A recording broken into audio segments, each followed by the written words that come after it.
Welcome back to the second episode of this series as we try to build a flight sim in Minecraft. Last time we built the 7x15 screen that we will use as a display for the flight sim. We also spent some time cleaning up the components so that they are more lag friendly. Plus, I went over the constraints. I want to use pure redstone. I want it to be big, but not too big, fast, and lag efficient. This time, I want to figure out a way to send shulker boxes across this TNT gap. And hopefully by the end of this, we can do a test run to see if we can update the pixels in our display. So my thought here is to use hopper minecarts to transfer the shulker boxes across this gap. When TNT falls through them, it stays unaffected, and I don't think the minecart is affected either, so let's test that now. So we'll line up these minecarts here. It's a good thing they're not bumping into each other. I know that they act differently north-south versus east-west. I can demonstrate that here. This way they repel each other. This way they don't. The machine happens to be aligned correctly so that the minecarts don't repel each other, which is good. Alright, let's see what happens to the minecarts.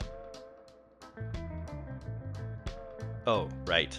They're too close to the explosions. Alright, let's put them higher and run the test again.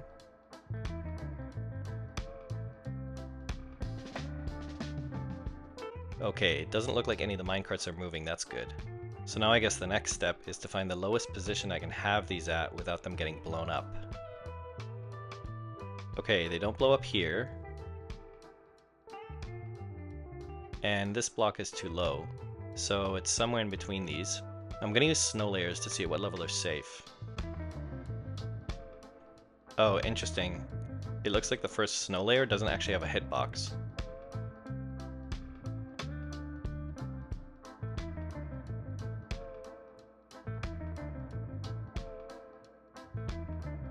Okay, so they're safe at this height, so that means we should go one block higher on the screen. Let me just do that. So this is for the outermost pixels. Now, before I do that for the rest of them, I want to test to make sure that I can get these to work consistently. Since I'll be shooting 15 shulker boxes across this gap, I need to make sure that they all consistently land in the appropriate hopper. Okay, let me rig something up real quick. There we go. Each one of these dispensers has a different color shulker box. So I'm going to turn this machine on and let it run for a bit, and we should expect to see the appropriate color shulker box in each of the dispensers. Sweet, looks like that's working. Yeah, that's working great. I wasn't actually sure how this would work across this air gap, so that's really encouraging. You know, before I build the rest of this, I want to test something else. Timing is going to be really important with this whole machine. I just want to see if I can get a handle on how many ticks it takes for something to propagate through hoppers, dispensers, and hopper minecarts. Okay, this is interesting and kind of annoying.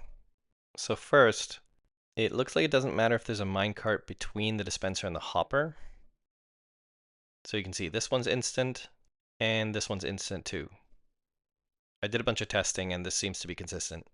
But then when I drop it through two minecarts, it seems like sometimes it goes down instantly, and then other times it gets stuck here. So that's kind of weird. It might have to do with which minecart picks it up, because you can shoot it into the air here, and it'll transfer down immediately regardless if there's 1 or 2 blocks gap. Okay, that's good to keep in mind for the future. For now, let me build up the rest of this machine so that we can shoot these shulker boxes across these gaps.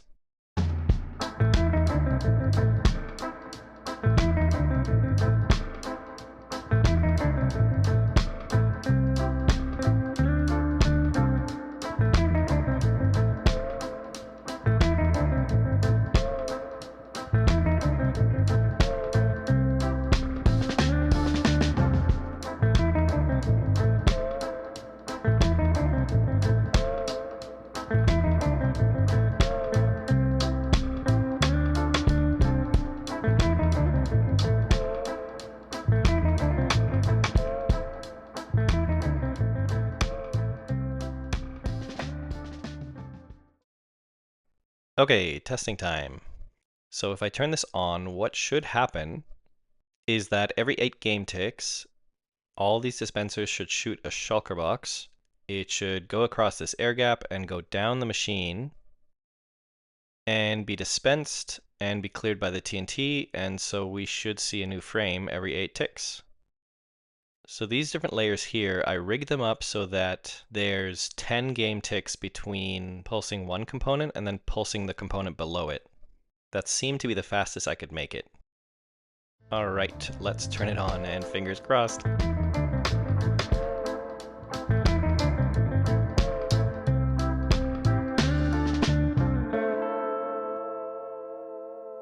Nice, that works. That looks great. So you can see I tried to disperse the colors so that we could keep track of the shulker boxes as they're coming across and make sure nothing's getting mixed up. You don't see the screen changing, but you do see the TNT blowing up. So it is clearing the screen and then recreating it with new shulker boxes. Great, all right. That will do it for today. Next time we're going to start on the machine to actually turn user input into different shulker boxes that then get sent down these lines. I think at that point the machine's going to start getting pretty big. Thanks a lot for watching, hope you enjoyed, and see you next time.